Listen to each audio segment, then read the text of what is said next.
Boudoir photographer here. https://wiki/boudoir_photography.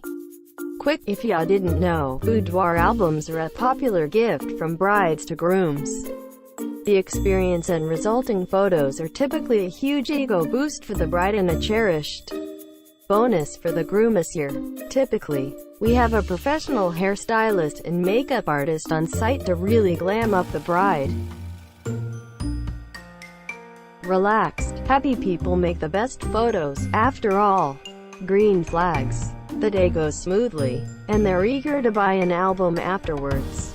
And we get a stellar review, and they go on to seemingly have a happy, healthy marriage. Bonus: we get emails or calls later from the groom expressing his fondness for the photos, thanking us for boosting her confidence, making her look gorgeous, etc. And now he wants a wall print. Neat. Worse yet, bride spends bulk of the time upset, texting her groom, or having arguments over the phone, because he doesn't like the idea of someone else seeing her in her underwear and is sabotaging the shoot from afar. If a bride has ugly cried during a boudoir shoot, arguing with her husband to be 9/10 that marriage doesn't happen. Next scenario. Instead of just a trusted friend, sometimes the bride will bring the groom to the shoot. This itself isn't uncommon. Sometimes the groom is genuinely her best friend and everything is smooth. Red flags. With a specific horrifying story, groom is a jealous, possessive, controlling a-hole who tries to run the photo shoot. We had a guy come in and start choosing her clothing, argued with the hairstylist, and added his own tips to every pose I set up. He spent more time criticizing her than actually being helpful. And then, so we get the little bottles of wine, like you'd find in a mini bar, and offer one to the client to help with nerves. But only one. We don't want the drunk model, obviously. The groom, however, happily took one. When the staff wasn't watching him, he'd grab another one from the fridge and down it like a shot. We later counted and he had 12 of them, becoming more of an asshole with every gulp. He was sitting on the far side of the room, out of frame, and belting his suggestions at her the entire time, laughing at his own choice of words most of the time. He said things like, "Arch your back more, put your ass down, you look like a porno," and, "I kid you not, raise your face, I see your double chin," childish giggle. We finally had to stop the shoot early when he physically tried to the camera away from me. Me, "Sir, I'm happy to show you the images, but please don't grab my camera. It's $3,000, and I'm sure you don't want that on the bill." Me, "You can't see?" Quote, shows him, "Well, I did. I was staring right at it when you snapped the pic." Me, "You were also way over there." "How do I know you didn't see it?" Quote, "I don't appreciate you trying to see my lady naked." Me, "Sir, she's naked. I'm trying to make some artwork for you." Give me that camera." I took a big step back as he lunged, and he tripped over an ottoman, cussing. I stepped off to the side of the studio and asked the stylist to help the client get dressed packed. She was in tears. The a-hole stepped out for a smoke while she got packed. And the bride, crying, apologized profusely for bringing him this year. She told me they had had arguments leading up to the photo shoot and he insisted on being the person she brought. She agreed and decided then that their future hinged on his behavior. And he totally blew it. Thankfully, the horror stories are rare. TLDR, possessive jealous fiancé gets drunk, ruins photo shoot, relationship ends. Edit, added wiki blurb in TLDR. Not a wedding photographer or anything of the sort, but my dad would tell me this story about the time he helped my uncle plan his first wedding. The one consistent red flag my dad noticed was how sneaky and distant the bride-to-be was, especially as the wedding grew closer. And at a barbecue a few weeks before the big day, she was a little too close for comfort with their next-door neighbor. My dad saw this and tried to warn my uncle, but he ignored it. Fast forward about 4 years. They have 2 daughters and the wife is caught sleeping with a neighbor, which she had been doing the whole time. Obligatory, not any of the above-mentioned posts, but with some experience at the reception. 1. My own wedding reception. My husband spent the entire time with his female best friend and even did all the slow dances with her. He did not stand up for me. So glad that I am no longer with him this year. 2. My sister's wedding.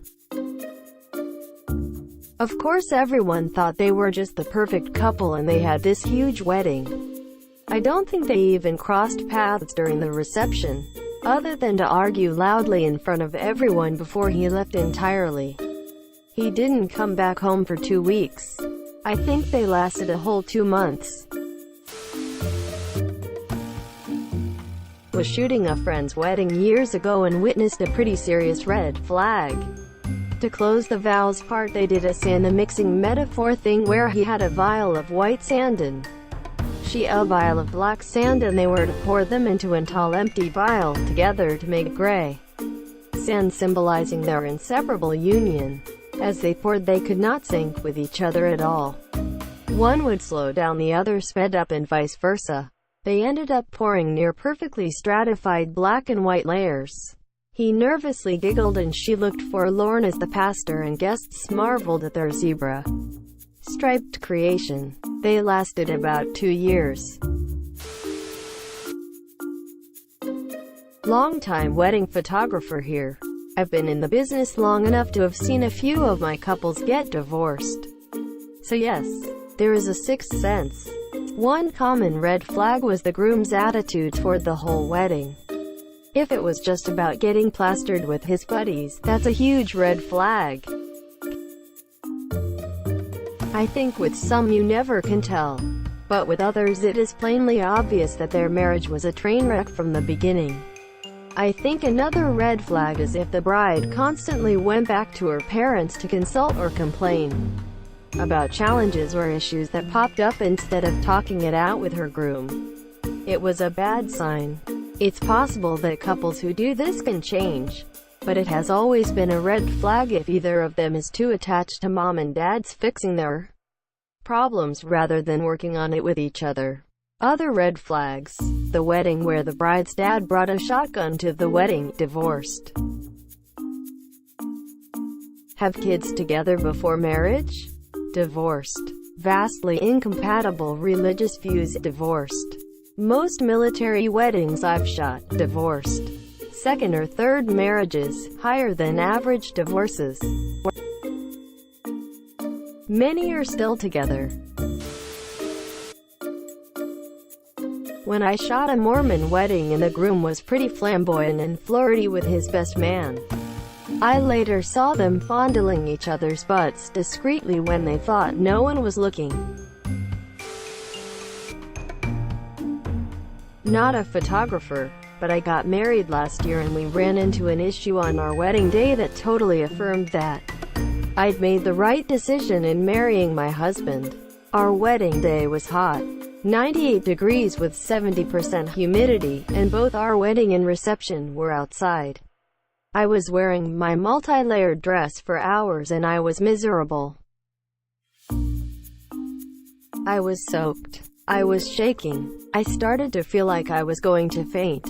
My husband took me to the changing room, which was air-conditioned, and suggested that I take my dress off, which I didn't want to do because it was my wedding dress. But as soon as he said it, I realized nothing sounded better. I couldn't wait to get that damn dress off. So he helped me. I commenced having a huge panic attack, the worst I'd ever had.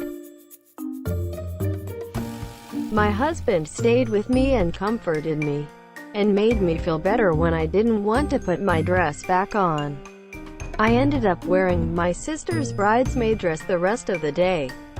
I was worried that our photographer was going to be mad about not finishing the photos. He was a bit high-strung and not entirely nice. My husband merely said, "Don't worry, babe. I'll deal with it." Just the way he handled the whole situation on literally the most stressful day of our lives was so impressive, and reminded me of why I was marrying him this year. Edit. Funnily enough, our photographer did manage to capture the moment I thought I was about to hit the floor at my own wedding. Here's me feeling terrible, and my husband cluing into the fact that I didn't feel well. https://i.imager.com/ichkiv.jpg